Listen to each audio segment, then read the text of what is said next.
Man, there's so many different double pedals on the market, and there's so many different ways that drummers set up their pedals. So if you're watching this and you only own a single pedal, this information is also relative. And I really want to remind you that everybody's different, so what works for me might not work for you. There's no one size fits all when it comes to settings. Okay, so let's hop in to the first section here and discover what the different angles on the kick drum beater are going to accomplish. Okay, so here's what we're gonna do. We're actually gonna bring this drum beater far back like this. So with these Axis longboard pedals, all I have to do is just adjust it here. Everybody's is gonna be different. So let's see how it plays and feels when the bass drum beater is back here. So just keep a close eye on the technique and see if there's any differences from how the pedal was before to now.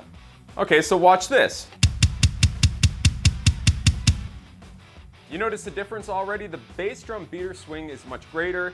It feels like there's more power behind it, but let's really pay attention here when things start to speed up. Right? It's kind of heavy, it lags, especially if you're used to it at a 45-degree angle already, because it's actually going to take longer to strike the surface here.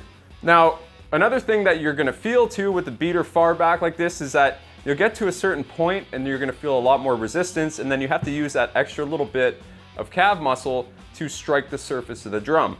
Now, while that might work for some people, for me, I find it a little counterintuitive because it actually requires me to be a lot less lazy, so to speak.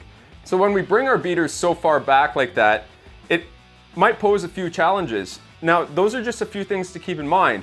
Let's try the opposite end of the spectrum, and we'll bring the bass drum beater closer to the surface of the drum skin.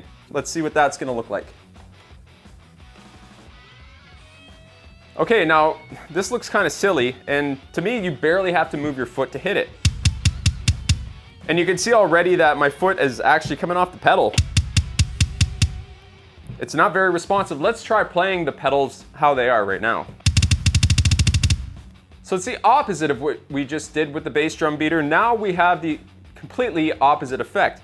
We're not getting all that momentum and we're not getting all that spring resistance. We're actually kind of feels dead on the pedal. And again, if you're maybe a jazz player and you'd like to feather the bass drum, this might be a suitable application and way to set up the angle on your bass drum beater. So now let's go over the way that I set up my bass drum beaters on my double kick pedals.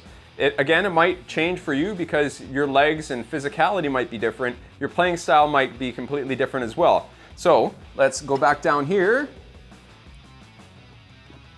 Drop back to about 45 degrees. Then lock it in. There's a happy medium. Again, if it's too close to the skin, we don't get much swing, right?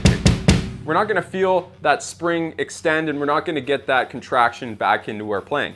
And obviously, way far back is going to do the complete opposite, right? We're gonna have that completely full swing, but it's gonna take a little more effort to get that same stroke out of that motion.